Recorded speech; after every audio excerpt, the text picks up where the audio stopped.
Eu vejo aqui muito falatório sobre a inelegibilidade do Bolsonaro, decretada pelo TSE no início da tarde de hoje, que fala que decisão do TSE abre briga na direita pelo espólio do ex-presidente. O próprio Bolsonaro já descarta a Michele, dizendo que ela não está pronta para ser candidata. Aqui tem também ex-bolsonaristas que se dividem entre silêncio e comemoração. Agora, o que me interessa mesmo é essa manchete aqui. Futuro em dúvida, golpe na extrema-direita. Imprensa internacional repercute inelegibilidade de Bolsonaro.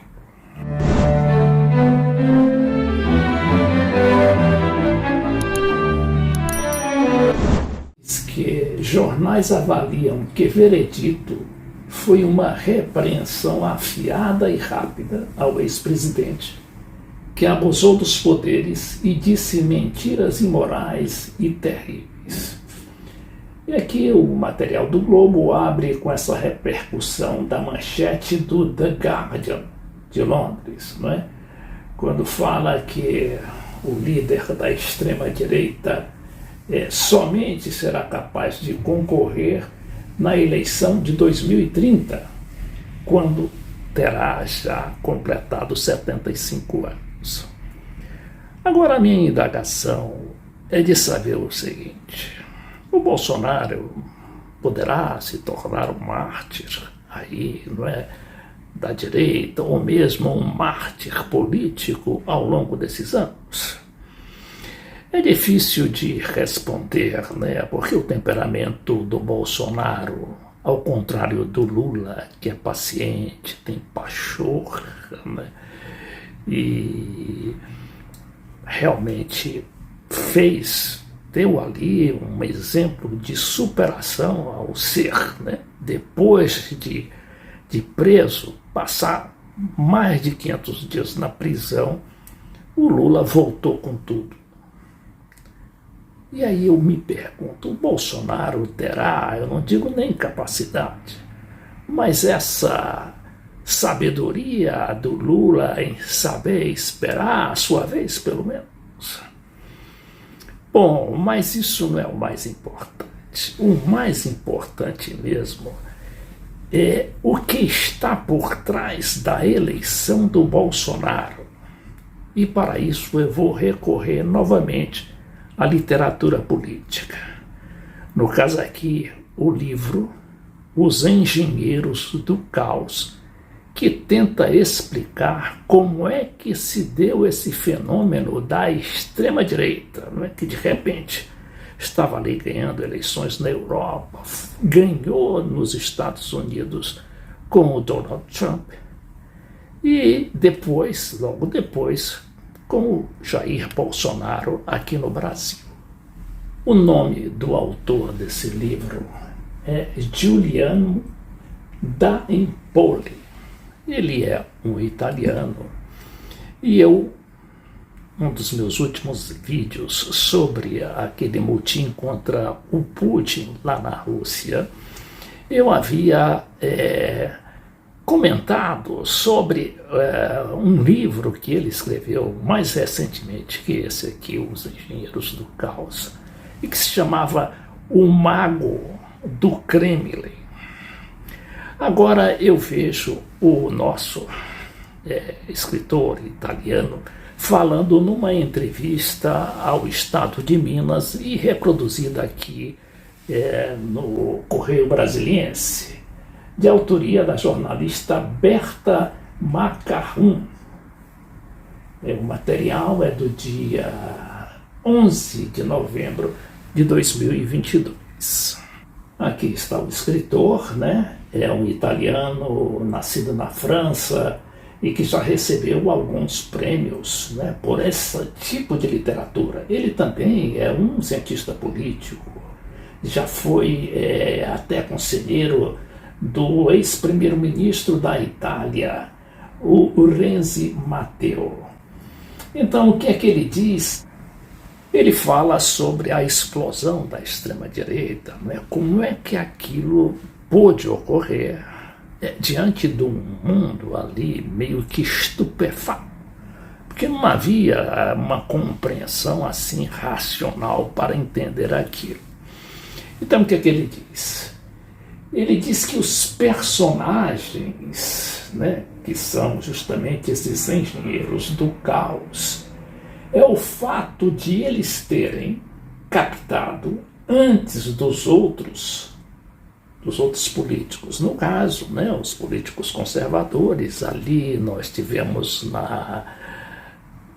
nos Estados Unidos, nós tivemos quem mesmo? Nós tivemos a Hillary Clinton, não é? Que era uma sumidade política, e pouco antes do Trump ser eleito, que foi uma surpresa, a Hillary Clinton era tida como uma vencedora quase que imbatível. Aqui no Brasil, o Bolsonaro também foi outro fenômeno, não é? Ele bateu ali muita gente.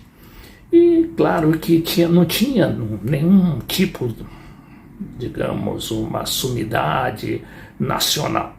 Tinha lá o candidato do PT, o Lula tinha acabado de ser declarado formalmente incapaz de tentar a eleição, e o Lula foi até a enésima hora, no enésimo minuto, candidato. Mas aí não. Aí o PT realmente teve de indicar o Haddad, que é o atual ministro da Fazenda, o Fernando Haddad. Tinha outros lá, não é? O Geraldo Alckmin, que é vice do Lula hoje, mas também não se projetava como uma grande liderança nacional, inclusive tinha perdido por Lula algumas vezes. Esses eram os personagens que foram suplantados, não é, por essa onda direitista. Então ele diz, né, que o principal é o fato de esses novos personagens terem captado os sinais da mudança nas comunicações proporcionadas pela internet e pelas plataformas digitais.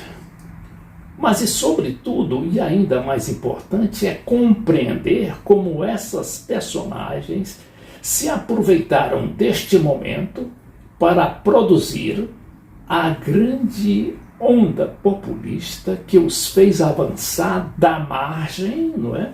Da margem para o centro do sistema, por meio do uso de algoritmos para explorar medos e inseguranças de eleitores pela difusão de fake news e teorias da conspiração para influenciar eleições. Claro, aqui tem muito do fator surpresa. E o fator surpresa é quase que imbatível, né, nessa questão eleitoral, porque o eleitor realmente ele é muito emocional, ele vai muito pela onda do momento. Então, eles souberam explorar isso muito bem. Aqui no Brasil ficou comprovado que esse filho do Bolsonaro, o Carluxo, né, o Carlos, o filho número 2, salvo engano, ou 02, como dizia seu pai, eles exploraram muito bem essa questão. E parece que não era só uma coisa do Carluxo, não. Ali também tinha o dedo, né, de Israel, dos próprios Estados Unidos por trás disso, querendo. E ali a gente estava no auge da Lava Jato, não esqueçamos, né? A Lava Jato ali dominava o Supremo, dominava o Congresso Nacional, dominava a mídia, ou era por ela dominada. E o que é que aconteceu? Né? Foi preso o Lula, a Dilma foi expulsa do governo quando tinha 1 ano e 5 meses de mandato. Então vejamos aqui o que diz o nosso escritor. O novo populismo se alimenta de 2 ingredientes. O primeiro é a cólera de alguns segmentos da população. Vejam bem, a cólera, a raiva absoluta, né? sustentada sobre causas sociais e econômicas reais. Não é? Não se pode fechar os olhos para o fato de que, um pouco em todos os lugares, os eleitores demonstram medo e insegurança por acreditar ter perdido o controle de seus destinos, em decorrência de forças que supõem ameaçar o seu bem-estar, como as emigrações na Europa, o livre comércio, etc. Os engenheiros do caos, que é o título do livro, e é o nome que o escritor italiano dá a esses personagens, beneficiados pelos algoritmos, é que entenderam que esse mal-estar da população poderia se transformar num recurso político e então utilizaram a comunicação para potencializar essa insegurança e dirigi-la para seus próprios fins. Então a gente teve aquilo lá, aquela explosão da direita que começou no Brexit, que foi na saída da Inglaterra da União Europeia, que acabou surpreendendo todo mundo. E depois teve várias eleições na Europa, inclusive mais recentemente, há menos de 6 meses, que foi a eleição da primeira-ministra da Itália, uma cidadã de direita que se declarava claramente aliada daqueles grupos que se colocavam contra os imigrantes, contra os gays, e contra essa pauta mais aberta da população. O que aconteceu? A Giorgia Meloni, que veio ali, era até citada como extrema-direita, de repente ela se comportou, ficou direitinha ali, não mais defendendo aquelas teses de abolir com a União Europeia, de retirar a Itália da União Europeia e mesmo do euro. Ora, ela foi enquadrada para assumir, claro, porque do contrário ela não assumiria, porque aquilo ser contra a União Europeia e o euro, que é contra o Banco Europeu, seria eliminada de uma maneira ou de outra. Como? Não sei. Mas o fato é que ela foi viva e se enquadrou e já defende. Diziam que ela era amiga do Putin, defendia o Putin e já desistiu de defender o Putin, agora o está combatendo terrivelmente.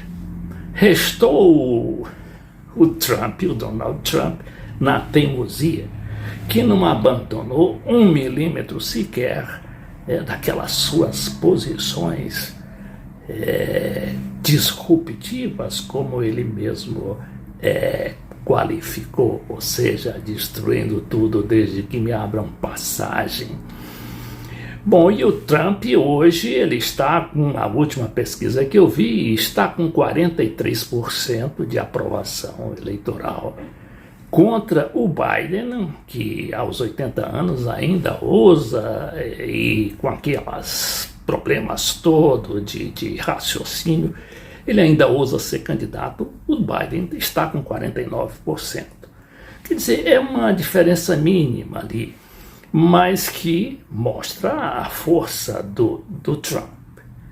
Então, a minha indagação é, primeiro, se o Bolsonaro terá a capacidade de arregimentação para fazer com que o tribunal reveja essa decisão de hoje, como fez o Lula, Mas o Lula também perdeu a eleição de 2018, estava na prisão e não teve condições. Por isso que eu não gosto de vaticinar, porque não se pitoniza, e os muitos anos de vivência me aconselham também a ficar quieto e aguardar os acontecimentos.